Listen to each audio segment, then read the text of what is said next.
Assalamualaikum warahmatullahi wabarakatuh.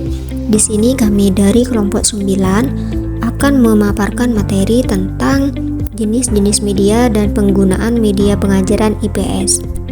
Sebelum itu perkenalkan, nama saya Nur Azizah dan juga di sini ada anggota kelompok kami yaitu Maisaroh, Yusria Aslama Al-Baqi, Maulidatus Suroh dan juga Febrianis Lailiyah Muslim. Pengajaran yang pertama, papan tulis. Papan tulis masih memegang peranan yang sangat penting di sekolah dasar kita. Oleh karena itu pula biasanya guru sering menggunakannya asal jadi saja, padahal pemakaiannya perlu dipikirkan secara mendalam supaya dapat turut berperan sesuai dengan kemampuannya dalam peristiwa belajar di kelas. A. Rancangan dengan baik tentang isi dan pola atau layout bahasa belajar yang akan ditulis di papan tulis. B. Hindari menulis ikhtisar dan sajian yang panjang. C. Usahakan agar papan tulis tidak terlalu penuh berjejal dengan tulisan. D. Ditulis dan gambar harus cukup besar supaya dapat terlihat jelas dari belakang. E. Usahakan papan tulis tetap bersih. Yang kedua, papan pimer. Papan pimer yang mendorong anak-anak untuk berdiskusi harus penuh dengan informasi yang menentang dan direncanakan apa yang perlu dan pantas dimasukkan ke dalam papan pimer. Papan pimer dapat memperkaya bahan belajar IPS, diskusi tentang apa yang akan menjadi isi. Papan pimer juga dapat mendorong keaktifan siswa. Di samping itu, hal ini pun secara tidak langsung mendorong kreativitas mereka. Yang ketiga, mesin pengganda. Mesin pengganda biasanya mengganda rencananya atau sajiannya dilakukan dengan cara fotokopi di luar sekolah. Penggandaan dapat dilakukan dengan baik. Ada beberapa sekolah yang memiliki mesin stensil. Penggandaan dapat dilakukan dengan yang baik. Yang digandakan ialah bahan belajar IPS yang tidak terdapat dalam buku pelajaran. Mesin penggandaan tugas utama ialah menunjang mesin belajar lainnya supaya kegiatan belajar lebih bermakna. Perencanaan yang matang dan teliti harus diarahkan kepada bahan yang akan digandakan. Menjelaskan tentang mesin cetak. Jadi mesin cetak itu dibagi menjadi 3. Yang pertama itu buku-buku. Nah, buku adalah media yang paling sering dijadikan acuan dalam pengajaran apapun, termasuk pengajaran IPS. Biasanya buku pembelajaran yang layak di sekolah harus mendapatkan izin lebih dahulu dari Depdikbud. Di Depdikbud biasanya buku ditelaah oleh satu tim yang ditugaskan menelaah buku-buku yang layak isi dan susunannya. Jadi dari segi ini kita dapat melihat apakah buku tersebut sudah dinilai atau belum. Nah, biasanya buku yang sudah disahkan pemakaiannya diberi catatan dan tanda pengesahan. Yang kedua, makalah. Majalah itu dapat memberikan pemahaman dan pengetahuan yang lebih luas kepada siswa.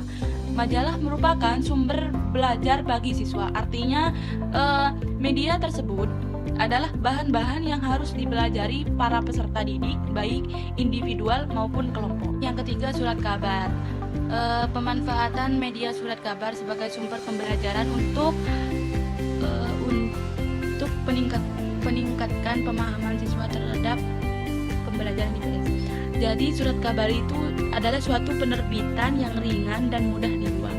Biasanya dicetak pada kertas berbiaya rendah yang disebut kertas koran, yang berisi berita-berita terkini dalam berbagai topik dan lain-lain.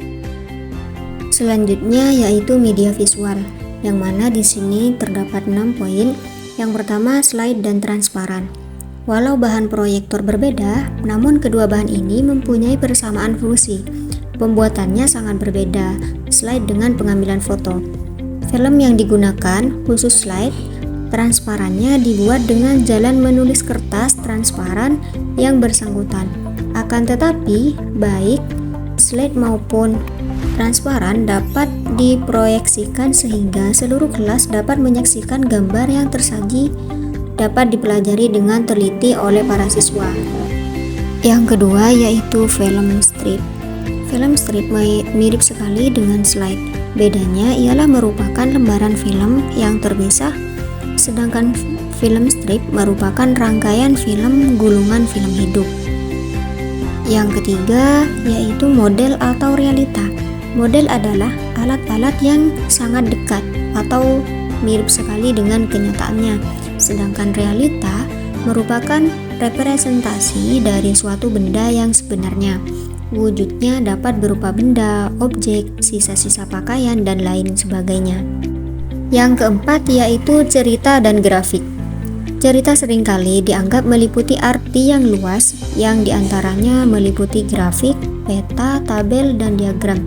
Cerita perlu diingat tentang ketepatan, kemudahan untuk melihat, dan kemuktahirannya.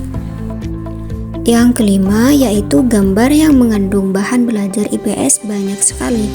Oleh karena itu, dalam memilihnya perlu pertimbangan yang matang untuk media mana saja, maka tujuan pengajaran menjadi acuan untuk memilih dan menggunakannya.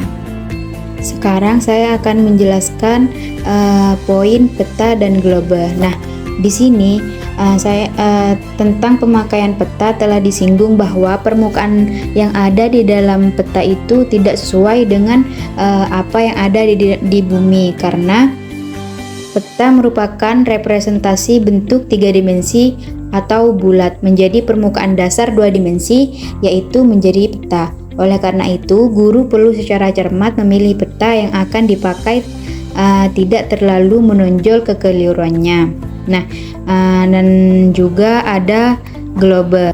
Nah, globe itu adalah model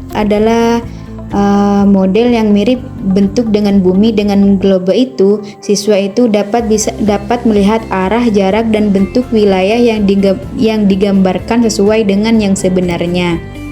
Nah, dengan menggunakan alat bantu peta dan juga globe ini, pembelajaran bisa berjalan dengan langsung secara mudah, karena guru bisa dengan mudah menjelaskan tentang bumi, dan juga siswa akan mudah mengerti bagaimana tentang bumi tersebut. Baik, selanjutnya yaitu media audio. Di sini ada pita suara dan piringan hitam. Pita suara atau kaset audio dapat dipakai untuk merekam suara khas, misalnya untuk menggambarkan hiruk-pikuk di pasar, keramaian waktu panen di suatu daerah, atau upacara tradisional yang khas. Selanjutnya di sini saya akan menjelaskan tentang hitam media audiovisual. Di sini hitam media audiovisual ada 3. Yang pertama, radio. Dalam siaran radio, acara yang sangat penting untuk pelajaran IPS. Apabila jadwal siaran langsung acara tersebut sesuai dengan jadwal jam pelajaran IPS, acara tersebut akan dapat langsung dimanfaatkan. Akan tetapi, kita perlu menyiapkan anak-anak terlebih dahulu, yaitu persiapan acara secara mental, mungkin berupa kerangka bahan belajar yang sudah dikuasai. Supaya acara radio tersebut bisa memberikan manfaat yang optimal untuk pembelajaran, maka pertimbangan berikut ini perlu diikuti dengan seksama. Yang kedua yaitu film suara. Pada saat ini banyak film suara yang dijadikan sumber belajar IPS atau ilmu pengetahuan sosial. Yang terakhir yaitu suara televisi. Siaran TV pendidikan waktu siarannya masih sangat terbatas. Sebenarnya banyak acara siaran TV umum yang cukup baik dijadikan sebagai bahan belajar IPS. Pendidikan pada masa ini masih dalam bentuk siaran yang sifatnya percobaan. Jadi acara siaran ini bisa dapat dijadikan bahan pengajaran dalam pembelajaran IPS kesukaran yang dihadapi dalam pemanfaatan siaran TV. Yaitu umumnya sekolah kita belum banyak yang memiliki sarana rekaman. Baik, sekarang saya akan menjelaskan poin yang terakhir, yaitu masyarakat sebagai sumber belajar. Di sini masyarakat sebagai sumber belajar ada 3 poin. Yang pertama, sumber belajar masyarakat, yang artinya siswa itu bisa dengan secara langsung belajar di sekitar kita atau dengan masyarakat secara langsung. Selain siswa itu belajar dengan melihat televisi ataupun majalah atau audiovisual, siswa juga bisa belajar secara langsung dalam lingkungan masyarakat sekitar. Contohnya seperti hubungan sosial antar tetangga, siswa bisa melihat langsung di masyarakat sekitar. Nah, yang poin kedua ada kunjungan studi. Nah, yang dimaksud dengan kunjungan studi di sini, siswa itu bisa belajar pembelajaran IPS dengan cara kunjungan studi, misalkan seperti ke kebun binatang, agar siswa itu bisa dengan secara langsung melihat flora dan fauna ataupun pembelajaran yang berkaitan dengan studi tour tersebut atau program studi tersebut. Sekarang ada poin yang terakhir, yaitu narasumber. Nah, dengan adanya narasumber, siswa itu bisa belajar melalui narasumber tersebut. Dengan adanya narasumber, siswa itu bisa mengetahui informasi-informasi yang sudah jelas dengan adanya narasumber tersebut. Kan orang yang sudah menjadi narasumber itu pasti adalah orang yang sudah mempunyai pengetahuan yang memang fakta dengan adanya informasi-informasi tersebut. Sekian dan terima kasih penjelasan dari kelompok kami. Kurang lebihnya kami minta maaf. Wassalamualaikum warahmatullahi wabarakatuh.